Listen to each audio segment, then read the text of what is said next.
In the dazzling lights of Chicago, a young painter betrayed by those she trusted becomes a mere commodity in the hands of the greedy. Yet from that pain, she and her two daughters discover a love more genuine than they had ever known in the heart of a man once thought to live only for power and wealth. When a dark past resurfaces, threatening to destroy everything, they must rise to confront it, to reclaim their dignity, and declare one unshakable truth: human beings can never be bought or sold. This is a journey of love, courage, and a family built on choice, not coercion. The warm yellow lights of the Chicago Art Gallery spilled onto the marble floor, reflecting into shimmering streaks. That evening was the biggest exhibition of the year, where the city's elite gathered. Collectors, demanding critics, and investors in expensive suits spread across the room, murmuring about paintings, the market, and which names might become the next stars. Yet Ethan Whitford, a man who stood out in any space with his handsome looks and aura of power, remained silent before a single painting. He didn't hear the laughter around him and overlooked the handshakes. The canvas consumed his entire mind before him. In the painting, a woman is dancing in the storm, her hair flying, her arms outstretched as if to catch the lightning that is transforming into glowing butterflies. Every detail revealed ferocity yet overflowed with hope, making Ethan's heart ache, as if he had just found what he had unconsciously been searching for.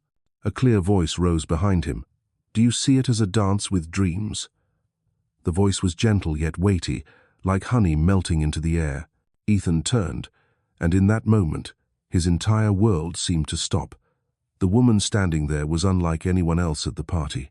She wore a simple black dress, no glitter, no display, yet her simplicity highlighted her smooth brown skin, gentle smile, and radiant eyes. Her hair was styled in natural twists, framing a face both strong and feminine. "You painted this?" Ethan asked, though he knew the answer from the proud look she gave the work. "I suppose I must confess I did." The woman smiled softly, extending her hand. "Naomi Carter, and you must be someone important. The whole room seems to follow your every step." Ethan took her hand, a current running down his spine. He had held countless hands, from financial partners to beautiful women drawn to his power, but never had he felt this. "Ethan Whitford, I'm not important. I only know when I'm standing before something truly special." His eyes clung to hers, as if afraid that even a blink would make her vanish. "And I think the artist is even more remarkable than her painting." Naomi blushed, her smile turning shy. "You really know how to joke, Mr. Whitford." "No joke. Truth," Ethan said, his voice low but sincere. They began walking side by side around the room, Naomi explaining each piece, sharing her thoughts and dreams. Every word from her seemed to paint another image in Ethan's heart of the real person standing before him. He listened as she spoke of her dream to open a design studio, of her belief that art could heal people's invisible wounds. Her eyes lit with a rare tenderness when she mentioned her two daughters. "They're my everything," Naomi said. "Lila loves to draw like me, always with crayons in her hand. Sophia is quieter and thoughtful. Sometimes, at just 8 years old, she says things that startle me. They must be wonderful," Ethan murmured with a soft smile, though his heart sank. "Their father must be so proud." A shadow flickered across Naomi's face. "Marcus, he's complicated. But the girls are my anchor, so I believe tomorrow can be better than today." They stepped out onto the rooftop balcony, gazing at the Chicago skyline where dazzling lights shimmered across the vast surface of Lake Michigan. The November wind carried the faint scent of jasmine, mingling with the city's noise yet somehow forming a gentle lullaby. "And you?" Naomi tilted her head toward him, and the moonlight reflected in her deep brown eyes. "A successful man like you. What do you still dream of?" Ethan was silent for a long time, as if weighing whether to open his heart. At last, he sighed, his gaze distant. "I built an entire real estate empire, but in the end, success is just numbers. I've realized I lack the most important thing: a home, a family, someone to share everything with, children to teach, a love beyond contracts and profit." He paused, his voice lowering. "Someone who looks at me like you look at your paintings, as if I'm truly worth cherishing." Naomi swallowed hard, her heart racing. In his blue eyes, she saw a rare feeling, sincerity. A powerful man, yet before her, he was fragile in a way that made her want to believe. "That's a beautiful thing," she whispered. "So are you," Ethan said, stepping closer. The air between them thickened, charged as if about to erupt. Her breath quickened, and he felt like he was about to reclaim a lost soul fragment. "Ethan, Naomi began, but a sharp male voice cut through the moment before she could finish. "There you are, Naomi." Marcus Hale appeared in a crisp suit, though his staggering steps betrayed the drinks he'd had. His smile was handsome in a superficial way, but his eyes gleamed with possession, making Naomi instinctively shrink back. He wrapped an arm around her waist, pulling her close. "This is Ethan Whitford," Naomi said quickly, her tone carefully neutral. "He was just looking at my painting." "Whitford?" Marcus's eyes flickered with calculation as he extended his hand. "Whitford Industries, right? I work in housing development.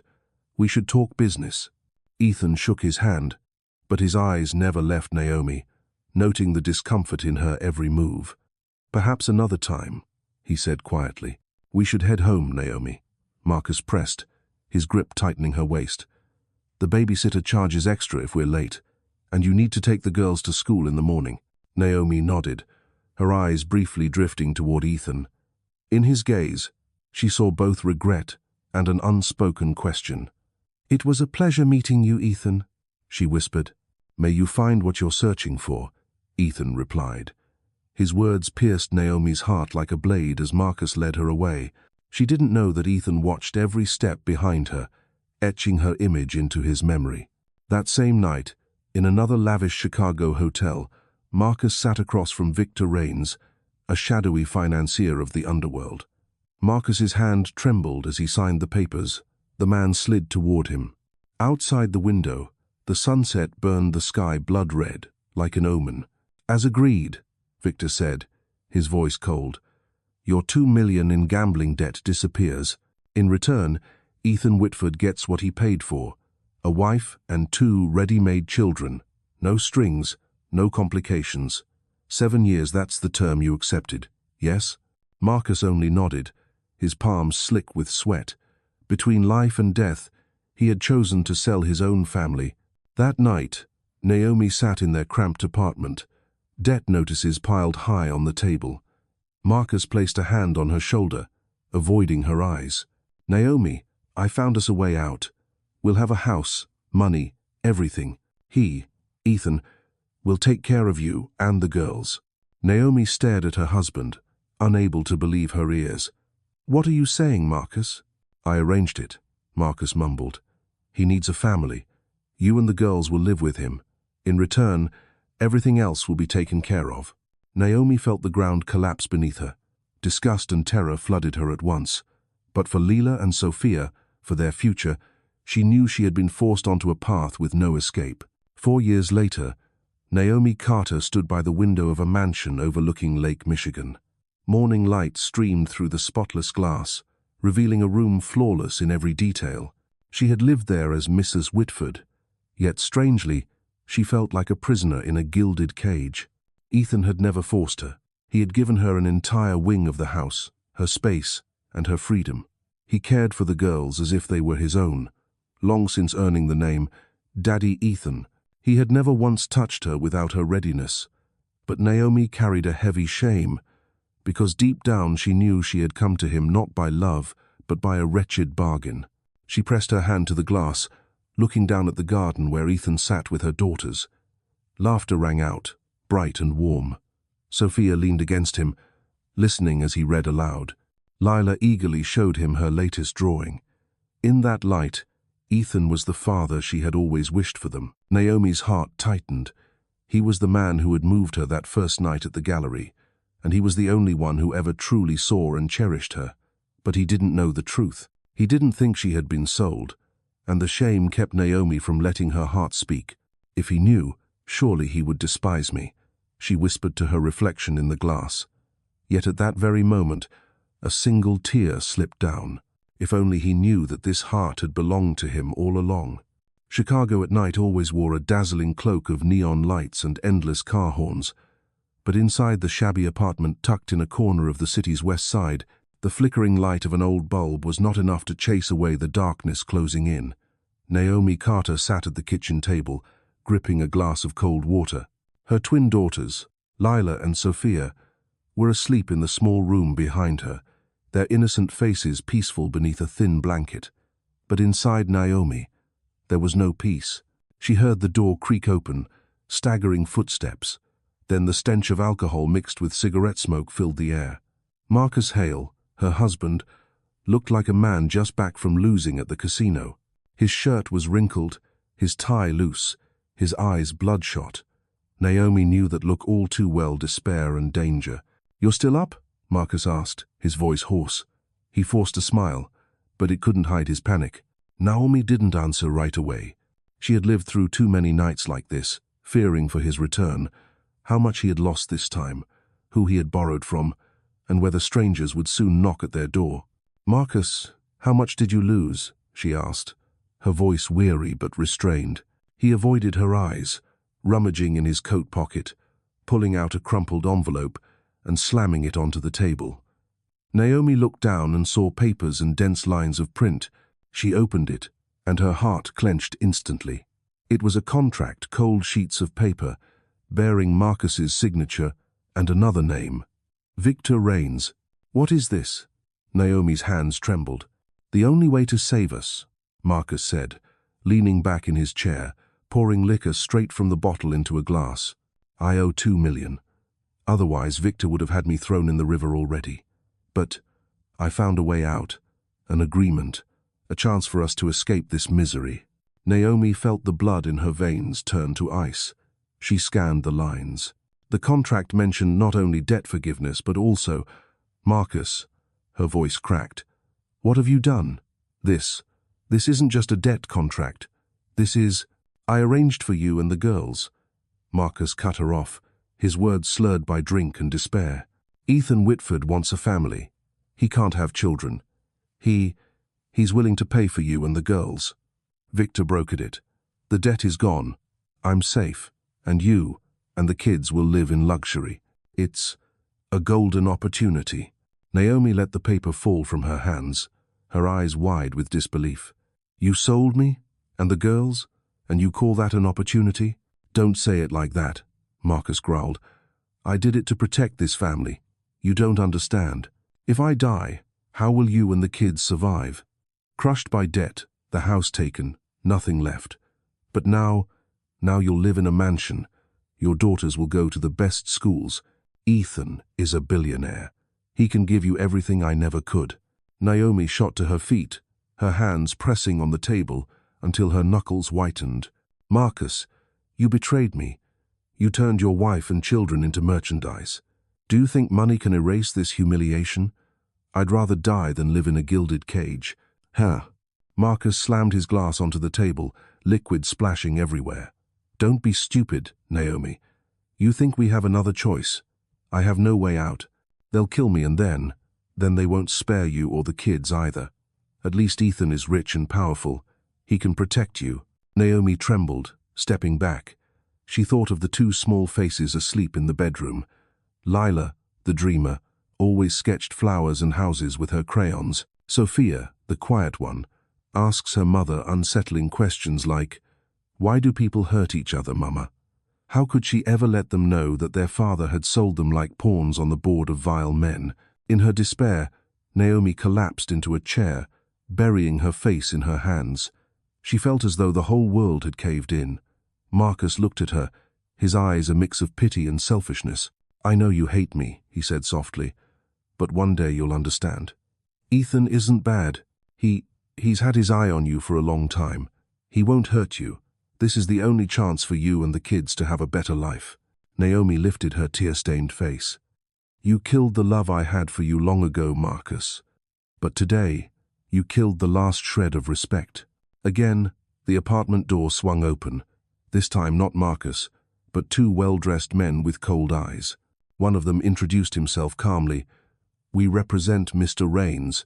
It's time to carry out the agreement." Naomi went numb. She wanted to scream, to grab her daughters and run, but one of the men's iron grip clamped around her arm. Marcus lowered his head, unable to meet her eyes. "Go, Naomi, for your future and the girls." That night, as the cold wind swept through Chicago's high-rises, Naomi and her daughters were taken away in a gleaming black car. The doors shut, the streetlights receded behind them. Naomi clutched Lila and Sophia tightly, shielding them from the brutal truth. Her heart was shattered, but deep inside, a small flame still flickered, the flame of pride and the hunger for freedom. She vowed, silently, no matter the gilded cage, she would never let those who treated her like merchandise define her worth. 4 years can change a person so much, but for Naomi Carter, it felt like a closed spiral, a nameless struggle repeating every day.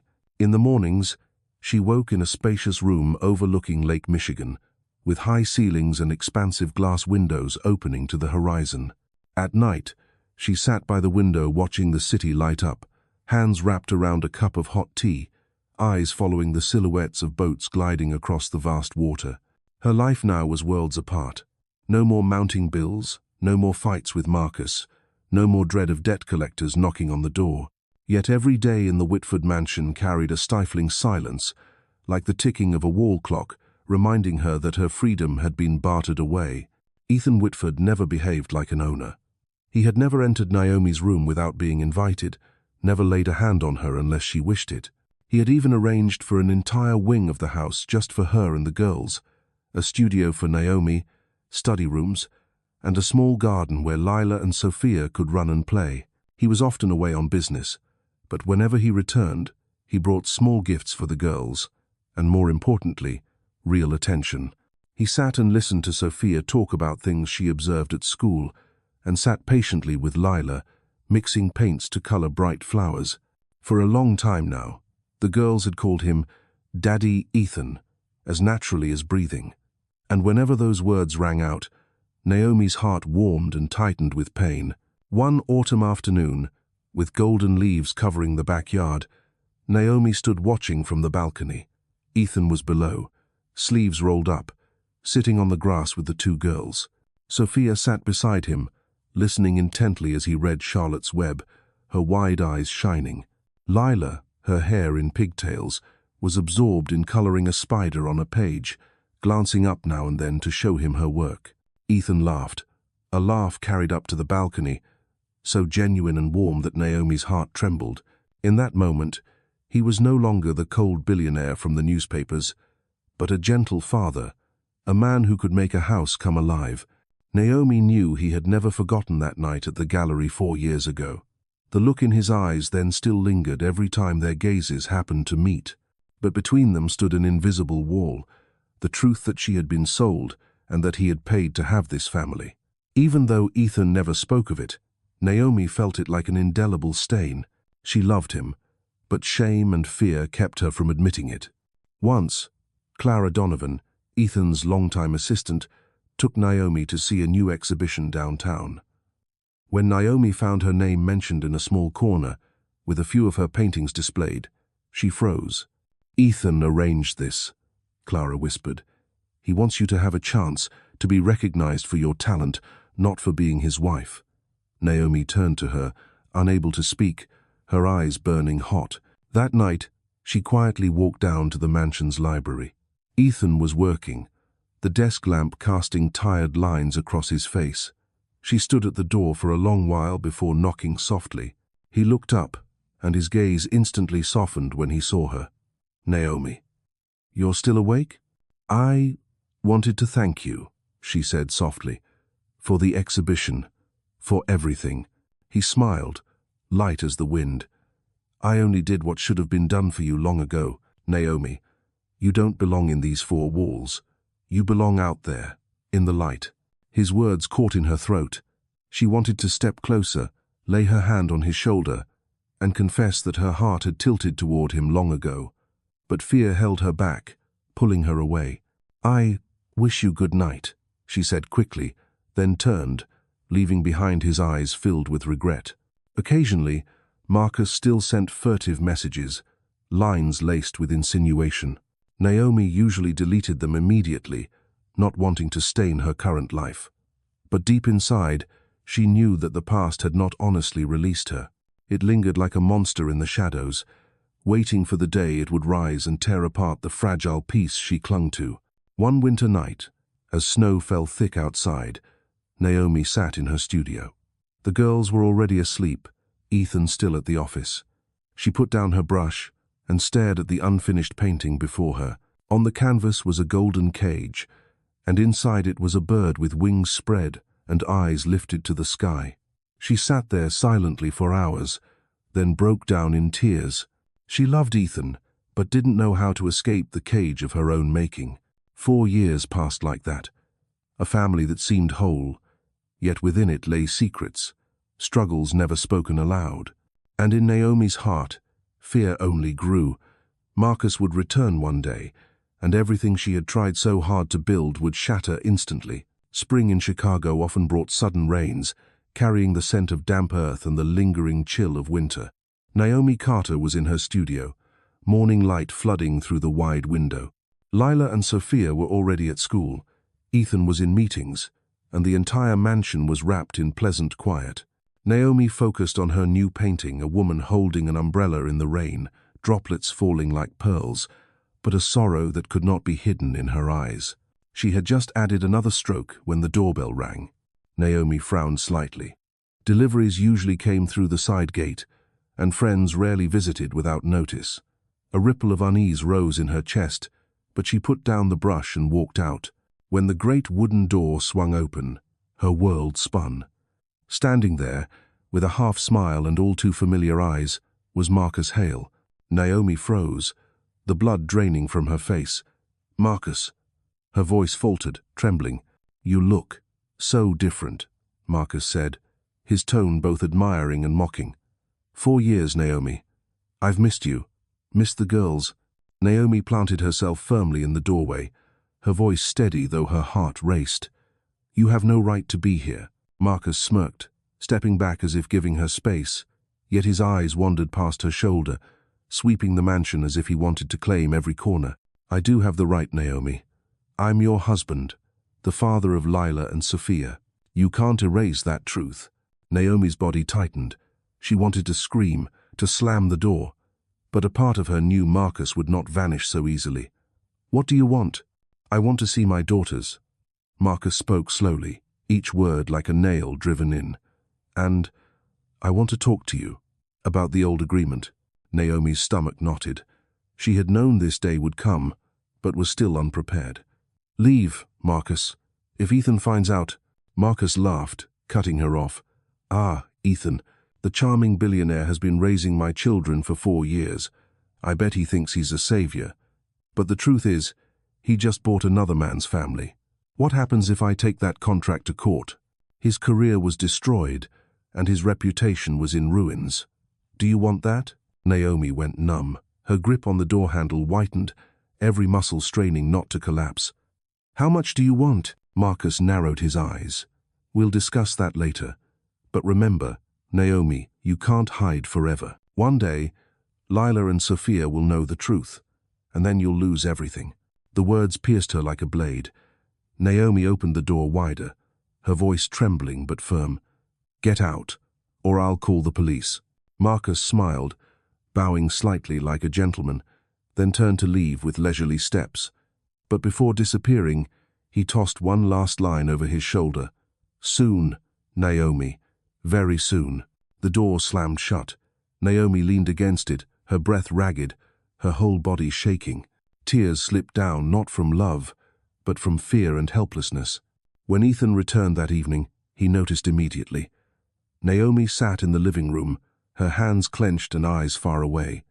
He approached, gently placing a hand on her shoulder. "Naomi, is something wrong?" She startled, then quickly shook her head. "No, I'm just tired." Ethan looked deep into her eyes, seeing the turmoil there. He was used to her reserve, but today there was more fear, as if some ghost had passed. He didn't press, only said softly, "If something's wrong, you can tell me. You know that, don't you?" Naomi tried to smile, but inside she knew she was lying. She couldn't let Ethan know. If he discovered the truth, His career and reputation could collapse. And she sold, complicit, silent. How could she drag him into that abyss? But Ethan was not so easily deceived. That night, he called Diego Alvarez, head of security, to his private office. "There was someone strange around the house today," Ethan said curtly. "I want to know who it was, and why." Diego paused before replying, "I'll look into it. But Ethan, what are you thinking?" Ethan turned toward the glass wall, the lights of Lake Michigan flickering beyond. "I think Naomi's past has never truly disappeared, and I need to know everything before it destroys this family." 1-4. Outside, spring winds howled between skyscrapers, carrying both a lingering chill and a warning. The ghost of the past had returned, and no one could predict what it would shatter. For weeks after the encounter with Marcus, Naomi lived in constant unease. She tried to act normal in front of Lila and Sophia, still taking them to school, painting in her sunlit studio, sitting through family evenings where Ethan told jokes that made the girls giggle. But inside, she felt like someone perched on a ticking bomb. Marcus was not the kind of man to let go. She knew his threats had been idle. Ethan, too, was no longer the man who only watched quietly. He began to notice Naomi's unconscious flinches at noises by the door, the way her eyes clouded whenever the past was mentioned. One night, after putting the girls to bed, he went into his office and opened the file Diego had sent him. It was the investigation results. Marcus Hale, drowning in debt, deep ties to Victor Raines, tangled in gambling rings and loan shark networks. But what made Ethan freeze was the copy of a contract from 4 years ago, the contract selling Naomi and her 2 little girls. He sat motionless for a long time, his hand clenching so hard the paper crumpled. Those cold lines of ink carved into his chest. Naomi had come to him not by free choice, but through betrayal and desperation. He had waited patiently for 4 years, hoping she would open her heart freely. But the truth was, she had never really been given a choice. Ethan felt anger and anguish collide within him. Anger at Marcus, Victor, and even himself for accepting silence for so long. But above all, he feared the look in Naomi's eyes when she learned he knew. Would she hate him, see him as a conspirator, as the man who had bought her freedom? That night, as Naomi passed the library, she saw him still there, the desk lamp casting tension across his face. She stepped in, ready to ask, when her eyes fell on the crumpled papers on the desk. Recognition hit her like lightning. Her face went pale, her hands shaking. You know." Ethan looked up, his eyes filled with pain but no accusation. "Yes, I know. And Seco." Naomi staggered back, as if shoved into an abyss.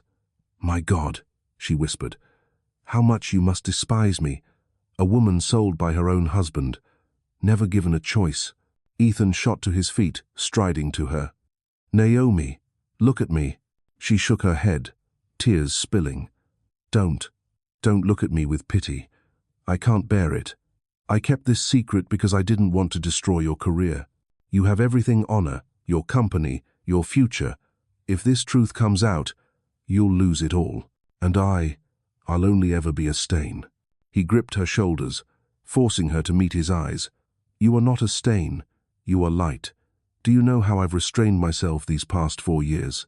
Naomi, I love you. I've loved you since that first night at the gallery, and loved you when I saw you holding your daughters in that rundown apartment. Loved you when you stood in the light, painting from your heart. I didn't wait because of a contract. I waited because I wanted the day you opened your heart to be the day you chose it yourself." Naomi's breath broke, her lips trembling. "You love me?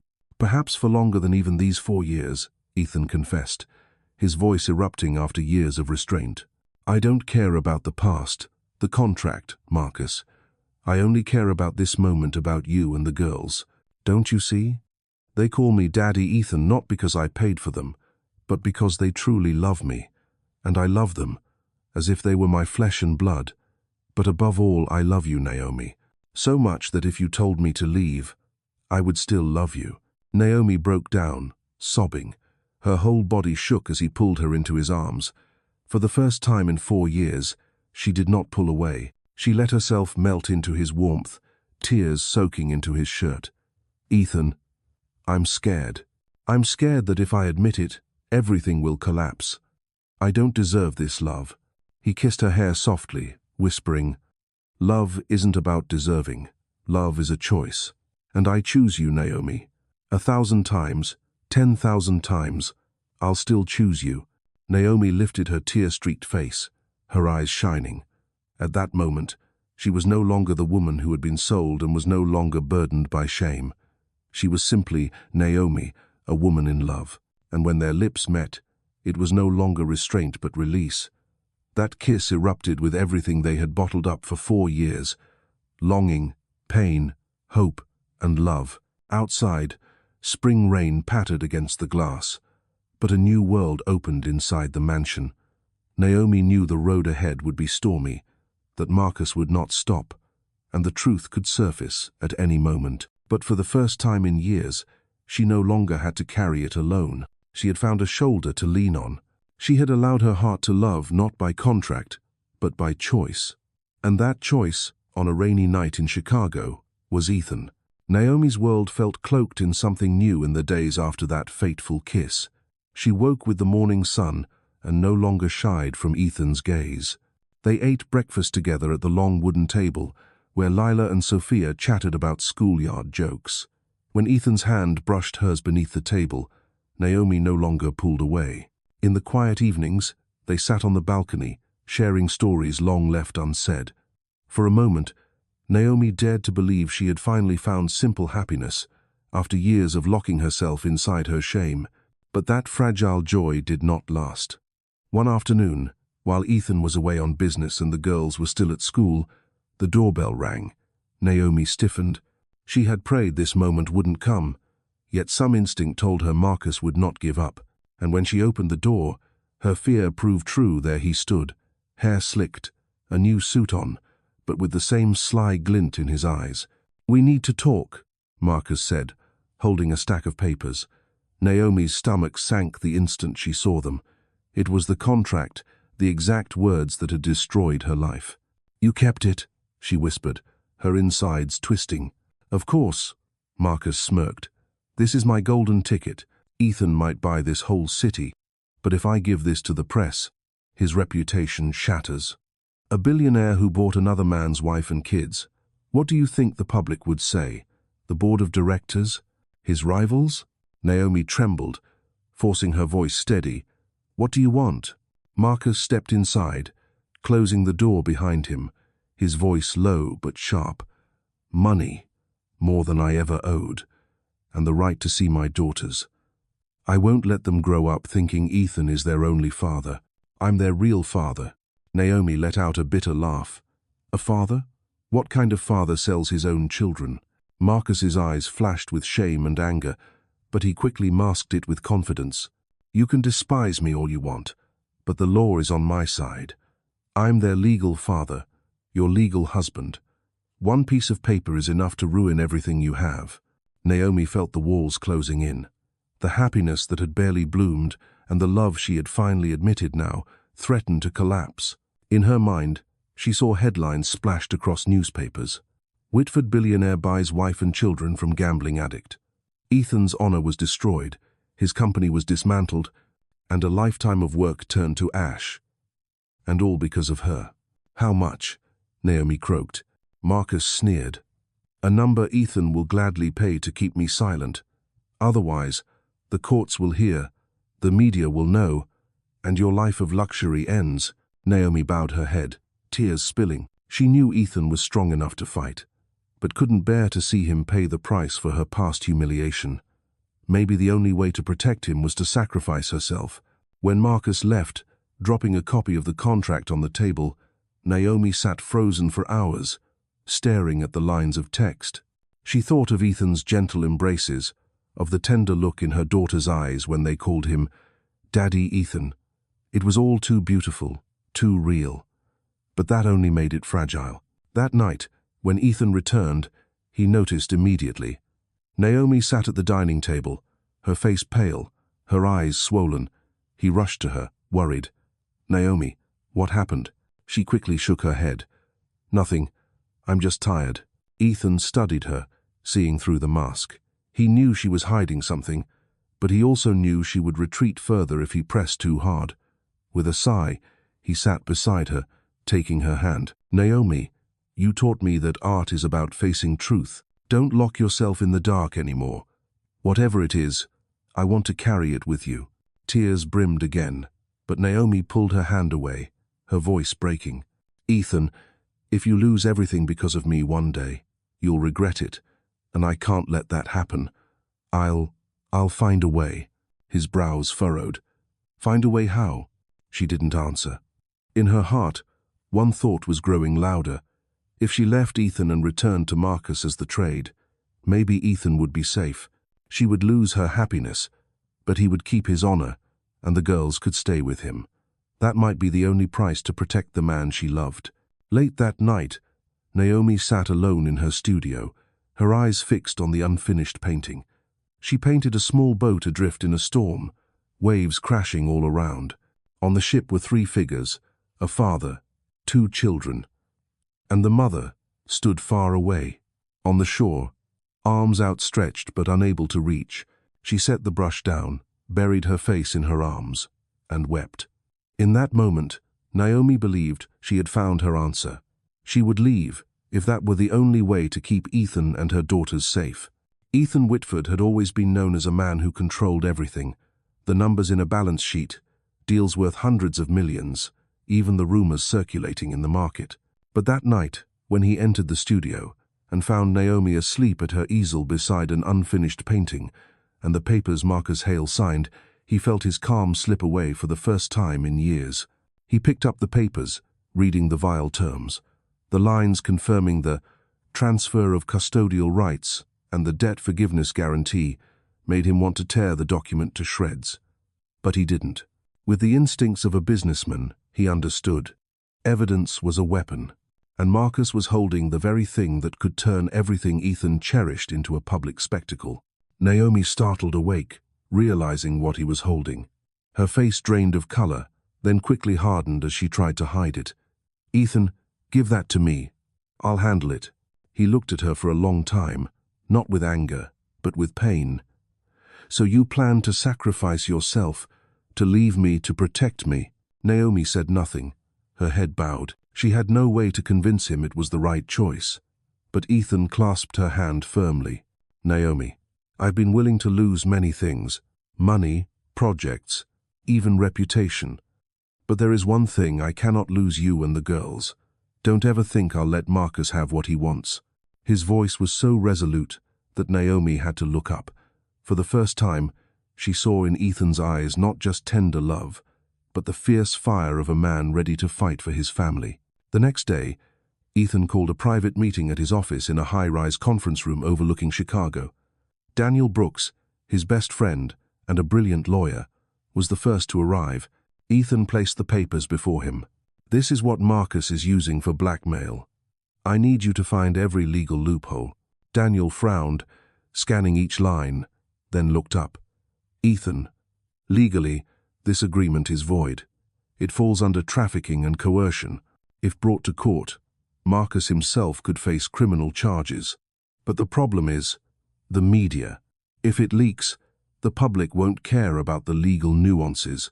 They'll only see a billionaire who once agreed to buy another man's wife and children." Ethan clenched his fists. "Which is why we need to move first. I will not let him control the story." Clara Donovan, his loyal assistant, entered carrying a thick file. "I've tracked Marcus's every move since his return. He's drowning in debt, living off loan sharks and shady deals. I'm certain he doesn't want custody. What he wants is money or leverage." Diego Alvarez, head of security, nodded grimly. "I had him followed. He's met with Victor Rains several times this past week. That's dangerous. If Rains is involved, this isn't just blackmail anymore, it ties into organized crime." The air grew heavy. Ethan turned to Naomi, sitting silently at the edge of the table. She felt like the center of all this, consumed by shame and grief. But when his eyes met hers, she saw unwavering trust. "We're going to fight," Ethan declared firmly. "Not just for me, but for Naomi, Lila, and Sophia. I won't let anyone take my family." Gabriela Reyes arrived late, but with a smile of steel. She sat beside Naomi, clasping her hand. "You're not alone anymore. We're all here to protect you." Naomi's throat tightened as she nodded, a small flame of hope flickering. After the girls were asleep that evening, Naomi and Ethan sat on the balcony. Chicago's lights glittered beneath them. Naomi whispered, "Ethan, I'm afraid the girls will be hurt if all this comes out. They'll read cruel headlines and believe their lives were a transaction."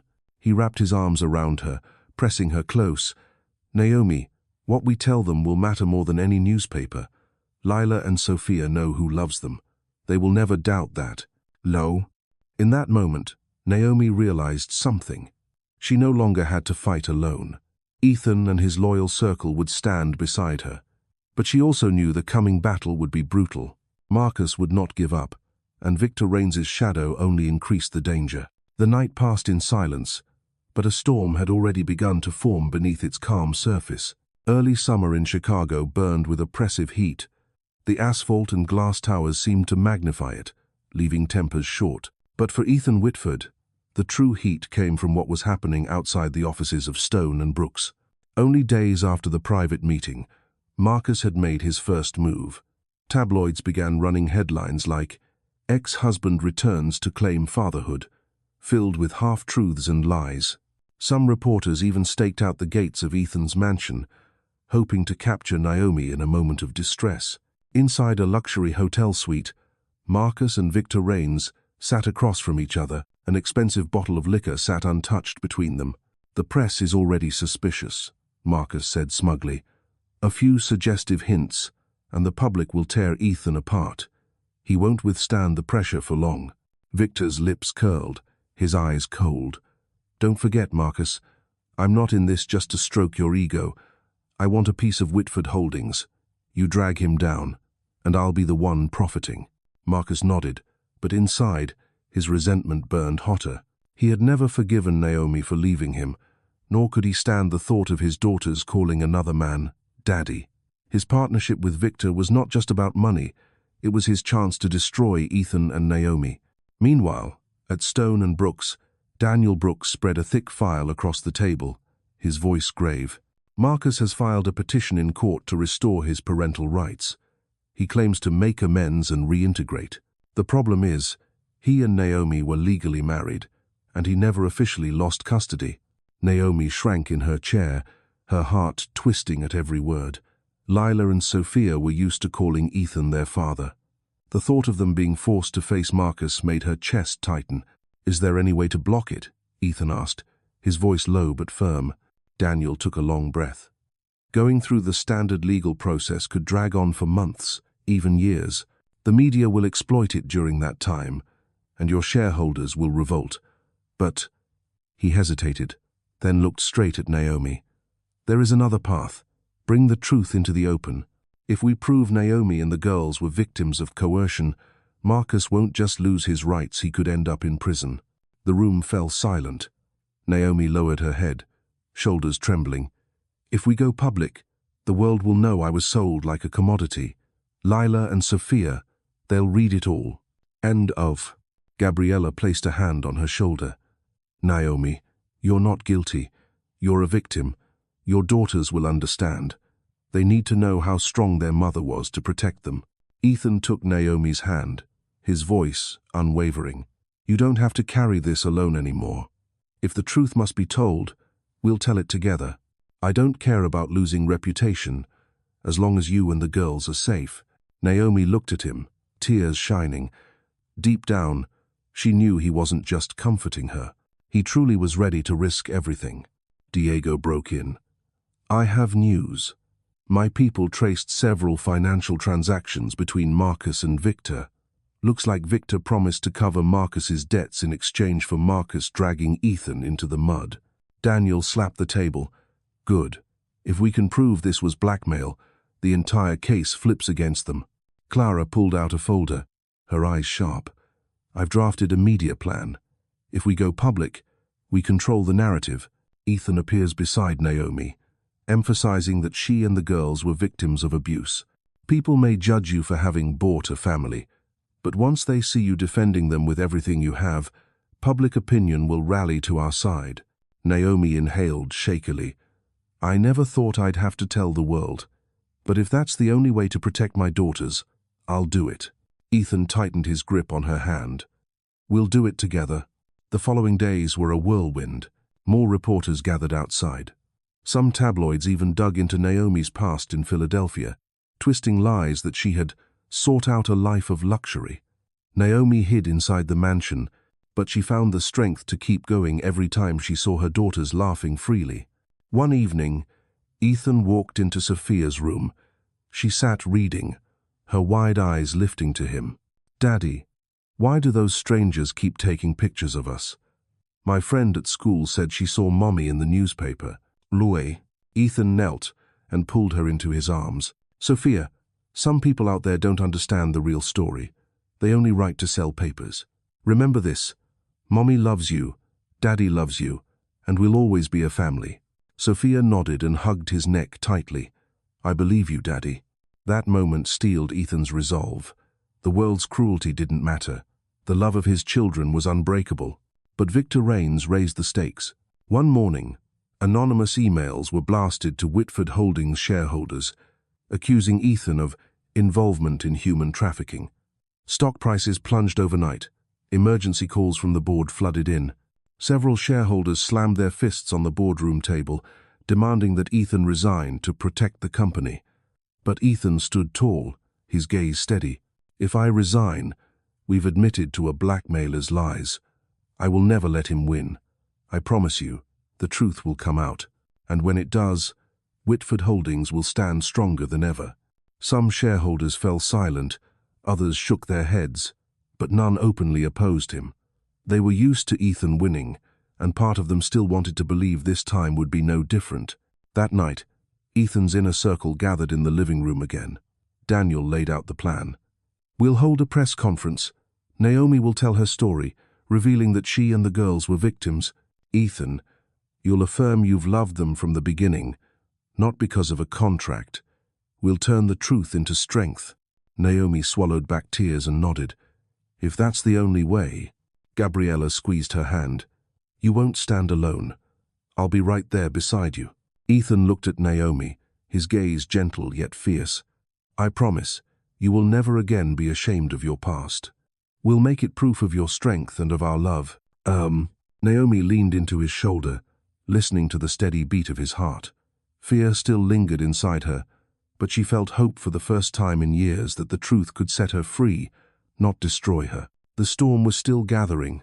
Marcus and Victor were preparing their next strike. But now, Ethan, Naomi, and their loyal allies were ready.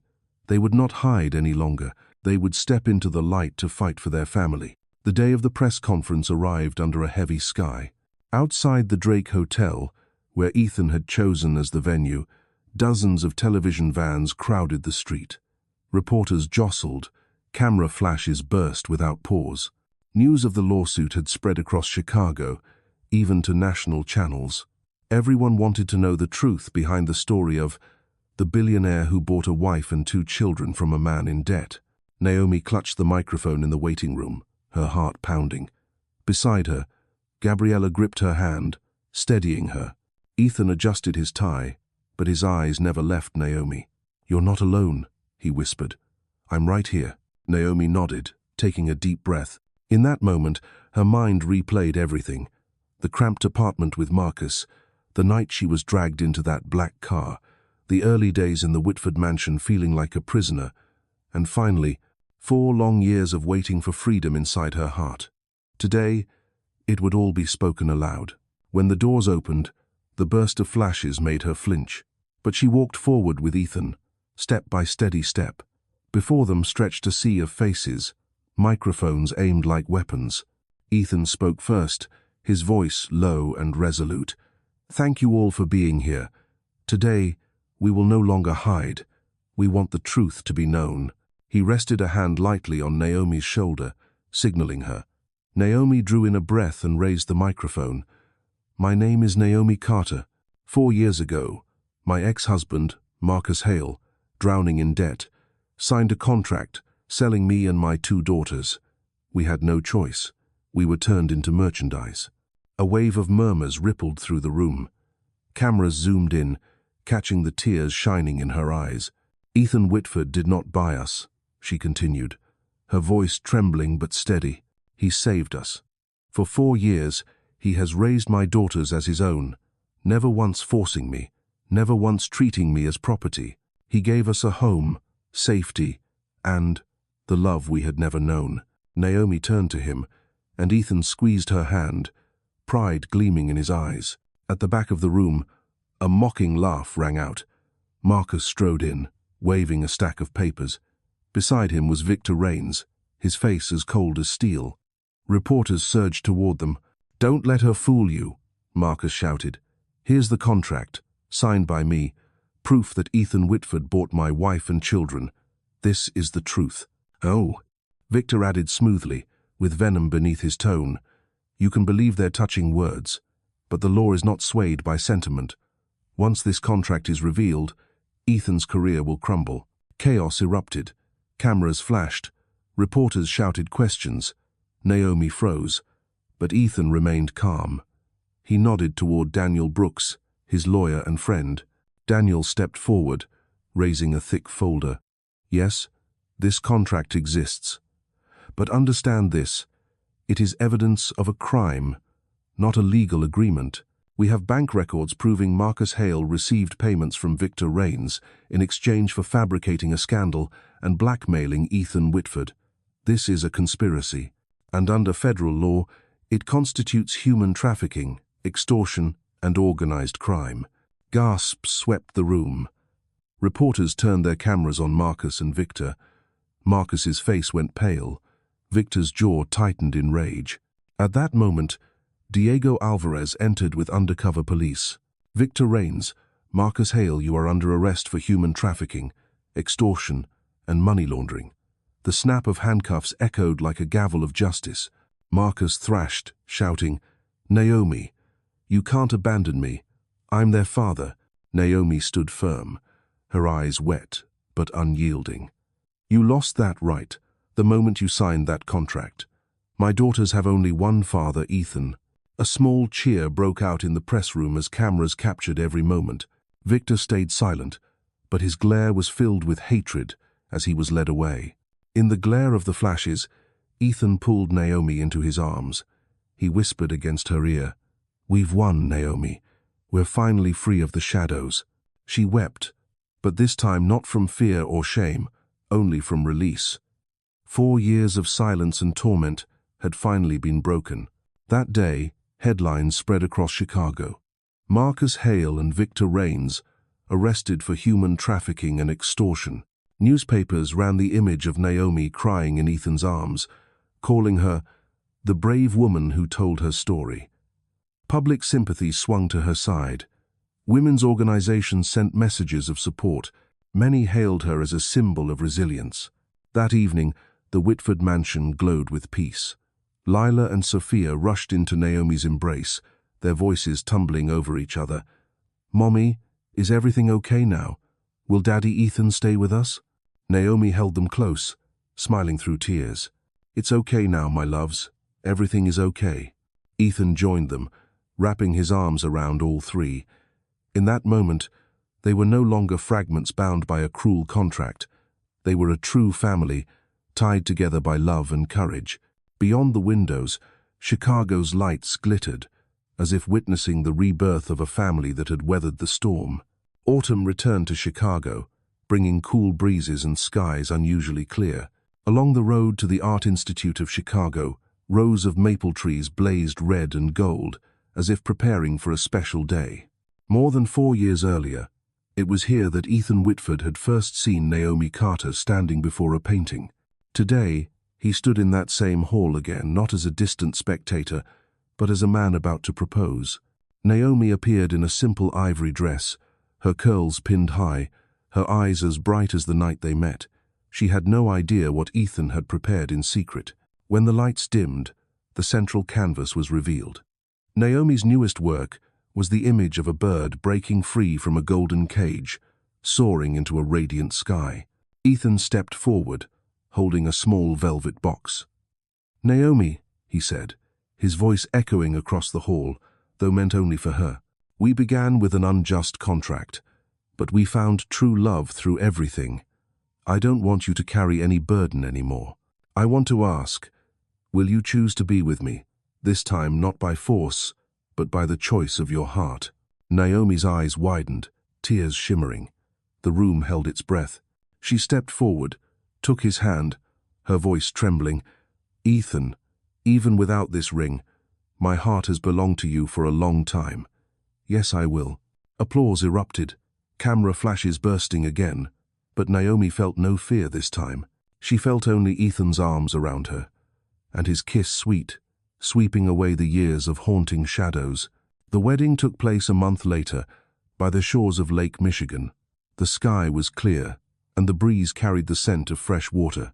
Guests were their closest friends: Daniel Brooks, Clara Donovan, Gabriela Reyes, Diego Alvarez, and a few trusted colleagues. It was not the lavish affair of the wealthy elite, but a celebration overflowing with love. Naomi walked out in a pure white gown, lavender bouquet in hand. Ethan stood waiting, eyes never leaving her, as though this was the most critical moment of his life. When her hand met his, the world seemed to fall silent. The girls, Lila and Sophia, wore little bridesmaid dresses, scattering petals down the aisle. Lila giggled and whispered to her sister, "Daddy and Mommy are really getting married now." Sophia nodded solemnly, like a grown-up. "Yes, this time, no one can break us apart." Omna. The vows were simple, but profound. Ethan promised to love and protect Naomi and the girls, never letting them feel alone. Naomi promised to trust and walk beside him, no matter the storms.